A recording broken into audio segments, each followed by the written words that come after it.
que j'ai peu fait sur mur, en fait, je l'ai fait une seule fois à Rennes. Là, vu que je reste quand même dans quelque chose qui est un peu figuratif et de l'illustration, ça répond un peu plus de critères vraiment, comment dire, qui appartiennent un peu au réalisme, entre guillemets, pour construire mon image. Donc ça m'a demandé ouais, un peu plus de recherche. Donc j'ai plus réfléchi à une image vraiment recadrée, en fait, comme si l'image elle existe sans le cadrage. Et là, j'ai fait un cadrage vraiment précis, comme on pourrait retrouver dans le cinéma et la bande dessinée.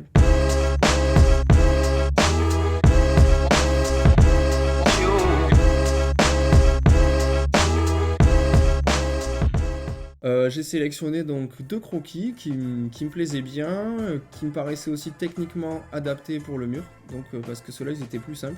Donc c'est vrai que j'ai certains dessins qui sont très compliqués et sur un grand format ça peut parfois la difficulté technique, ça peut être contraignant. J'ai envie aussi que la réalisation de la fresque elle soit aisée entre guillemets, ouais, que je sois pas en train de souffrir à proportionner, à faire des détails pas possibles, parce que sur le mur on va retrouver des textures, des fois des choses qui peuvent poser problème pour la réalisation.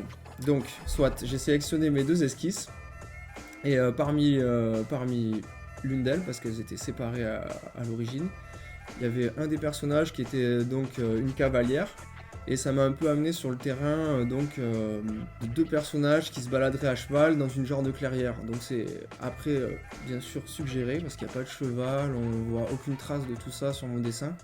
Juste un peu dans le plan, on peut voir qu'il y a un des personnages qui est devant l'autre, parce qu'elle serait l'une derrière l'autre sur le cheval. Et après, pareil, derrière, on voit pas non plus de forêt, donc c'est plus pour moi des tons de couleurs. J'imagine un peu le soleil qui fait une percée et un peu des formes un peu verdâtres derrière qui pourraient être un peu cette genre de clairière, quoi.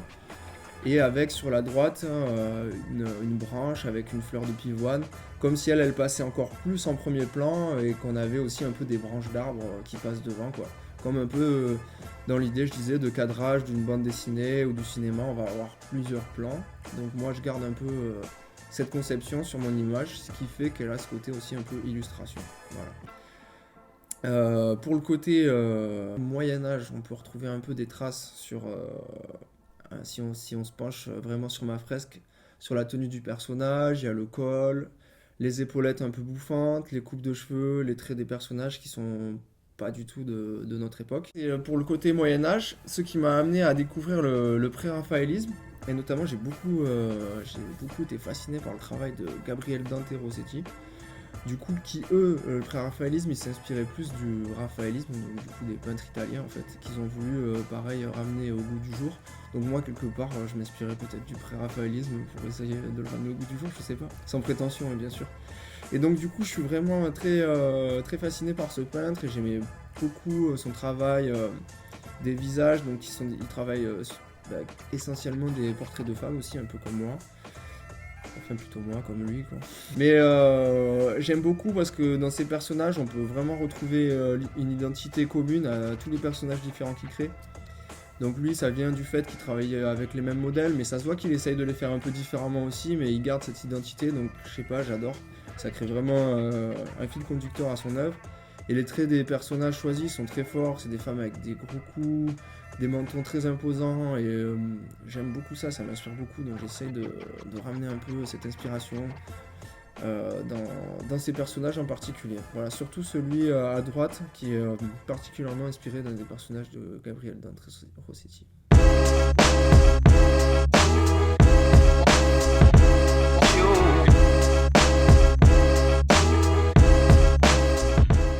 À la fois c'est une volonté, et puis c'est aussi le côté de vouloir être dans plusieurs directions à la fois. Ça me fait faire un genre de gros mix en fait qui est mon travail quoi. Finalement c'est beaucoup d'influence ou de volonté, il y a ce côté de vouloir un peu faire des choses abstraites, de me détacher d'illustration. Il y a mon côté où je veux faire quelque chose d'ancien, mais j'ai pas envie que ce soit simplement reproduire ce qui a déjà été fait. Et de ramener mon travail, ma culture à moi, la peinture moderne, quoi, le graffiti plutôt. Parce que je pense que de toute façon, dans ce qui est ancien, le niveau il a déjà été poussé à son paroxysme, donc je vois pas ce que je pourrais apporter de plus, certainement rien. Donc je préfère que ça m'influence et le ramener dans quelque chose qui n'a pas du tout été proposé. Enfin bon, juste j'essaye de faire avec moi, mon histoire et mes références à moi et mon vécu, quoi.